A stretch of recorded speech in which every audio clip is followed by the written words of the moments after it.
नमस्कार, आप देख रहे हैं यूपी न्यूज 24/7। मैं हूं आपके साथ अक्षिता मौर्य। आइए रुक करते हैं खबरों की ओर।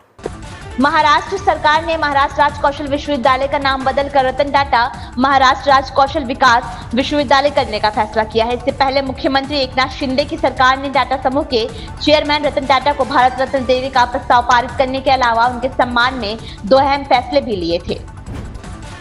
भाजपा की प्रवक्ता शहजाद पूनावाला ने सोमवार को कांग्रेस के राष्ट्रीय अध्यक्ष मल्लिकार्जुन खड़गे के परिवार पर निशाना साधा। दरअसल खड़गे के बेटे राहुल खड़गे ने हाल ही में कर्नाटक उद्योग क्षेत्र विकास बोर्ड को चिट्ठी लिखकर अपील की थी कि वह परिवार के ट्रस्ट को आवंटित की गई 5 एकड़ जमीन वापस ले ले।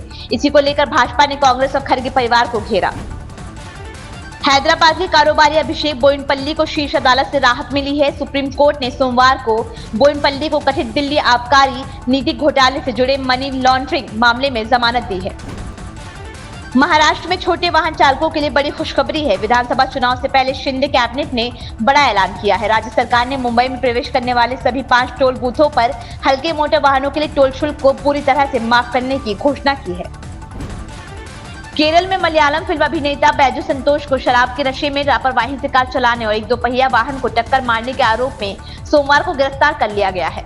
यह घटना कोडियार वेलायंबलम रोड पर रात के करीब 11:45 बजे घटी। घटना की जानकारी पाकर पुलिस मौके पर पहुंची और बैजू संतोष को हिरासत में ले लिया और देर रात 12:30 बजे उन्हें गिरफ्तार कर लिया गया। राउत ने कहा कि उन्होंने सीएम शिंदे अक्षय शिंदे बदलापुर यौन उत्पीड़न मामले में आरोपी को गोली मारने के बाद खुद को सिंघम घोषित कर दिया। अब इस सिंघमगिरी को यहाँ दिखाएं, हिम्मत है तो बाबा सिद्दीकी मर्डर केस के साजिशकर्ताओं का एनकाउंटर करिए। शूटआउट होगा, गोलीबारी होगी अब बाबा सिद्दीकी के मामले में। ये मैंने आपको याद होगा कि मैंने कहा था पहले ही, मुंबई में फिर एक बार गैंग वॉर अंडरवर्ल्ड की ताकत बढ़ सकती है जब से सरकार आई है, क्योंकि ये सरकार के पीछे भी अंडरवर्ल्ड की ताकत है और अंडरवर्ल्ड गुजरात से चल रहा है। आज आपने देखा होगा 5,000 करोड़ का ड्रग्स गुजरात में जब्त हुआ है। 5,000 करोड़ का ड्रग्स आज गुजरात में जब्त हुआ है। कौन से पोर्ट पर चेक कर लीजिए। 5,000 करोड़ का ड्रग्स अगर जब्त करने का नाटक हुआ है तो उसका मतलब 50,000 करोड़ का ड्रग्स जो है वो पहले से छूटकर पूरे देश में उसका फैलाव हो गया है। अब ये पैसा किसके पास जाता है, कौन से पार्टी के पास जाता है और उस पैसे से कौन चुनाव लड़ रहा है, ये जनता को बताने की ज़रूरत नहीं है, थोड़ी भी ज़रूरत नहीं है। एक गैंगस्टर गुजरात के साबरमती जेल में है, गुजरात एटीएस के कब्जे में है, और वो व्यक्ति मुंबई में जो हत्या हो गई एक महत्वपूर्ण नेता की, बाबा सिद्दीकी जी की, उसकी हत्या की जिम्मेदारी लेता है बार बार। बाबा सिद्दीकी कोई सामान्य व्यक्ति नहीं है, जनता के नेता थे। उनके जो अंत्य संस्कार, उनकी अंत्येष्टि हो गई वो पूरी शासकीय इत्माम से हो गई। हाँ, उसके शरीर पर तिरंगा लपेटा गया। उसका मतलब सरकार के लिए ये महत्वपूर्ण व्यक्ति थी। ऐसे व्यक्ति का हत्या हो गई पुलिस सुरक्षा में, उसके लिए जिम्मेदार कौन है और जिम्मेदारी कौन लेता है? तो गुजरात के एटीएस के कब्जे में जो एक गुनहगार है वो लेता है। ये तो इतनी गंभीर बात है कि राज्य के गृह मंत्री नहीं तो देश के गृह मंत्री जो गुजरात से है उनके लिए भी चैलेंज है ये। अजीत पवार ने अमित शाह का इस्तीफा मांगना चाहिए, इसलिए कि ये जो बाबा सिद्दीकी है उनके पार्टी के नेता थे। हिम्मत है अजीत पवार जी में। देवेंद्र फडणवीस को तो छोड़ दीजिए, वो कुछ काम के नहीं रहे अभी।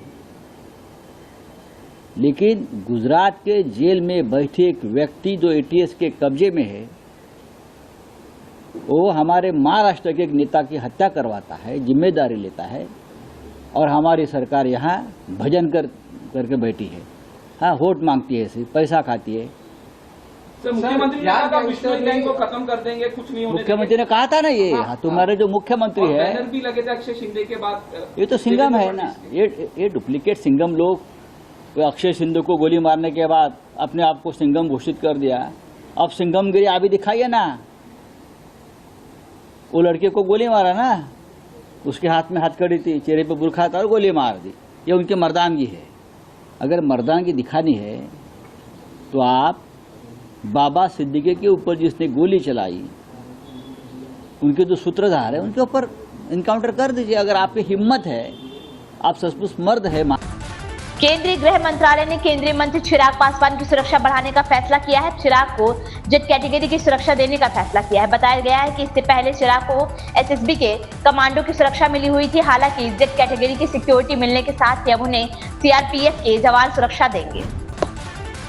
हैदराबाद में पासपोर्ट ऑफिस के पास कुर्मागुड्डा में मुथालमा मंदिर की मूर्ति को कथित तौर पर खंडित किया गया है। मामले में महाकाली डिवीजन के सहायक पुलिस आयुक्त ने बताया कि स्थानीय लोगों ने मार्केट पुलिस स्टेशन के इलाके में एक व्यक्ति को पकड़कर पुलिस के हवाले किया है। वहीं इस घटना की सूचना पर फिलहाल मौके पर पुलिस टीम पहुंची हुई है। हरियाणा विधानसभा चुनाव में कांग्रेस से मिली उपेक्षा के बावजूद सपा ने सकारात्मक सबक लिया है। एकला चलो की रणनीति से सिर्फ नुकसान ही हाथ लगेगा, इसीलिए यूपी के विधानसभा उपचुनाव में इंडियन गठबंधन को बरकरार रखा जाएगा। इसमें कांग्रेस को सीटों के लिहाज से हिस्सेदारी मिल सकती है। राजधानी दिल्ली में सर्दियों के बढ़ते प्रदूषण को देखते हुए 14 अक्टूबर से 1 जनवरी 2025 तक पटाखों पर प्रतिबंध लगा दिया गया है। पटाखों के उत्पादन, भंडारण, बिक्री और उपयोग पर प्रतिबंध लागू कर दिया गया है। प्रतिबंध को लेकर दिल्ली सरकार ने निर्देश जारी किए हैं। साथ ही साथ दिल्ली वालों से सहयोग का अनुरोध भी किया है। इन खबरों में बस इतना ही। बने रहिए यूपी न्यूज़ 24/7 के साथ।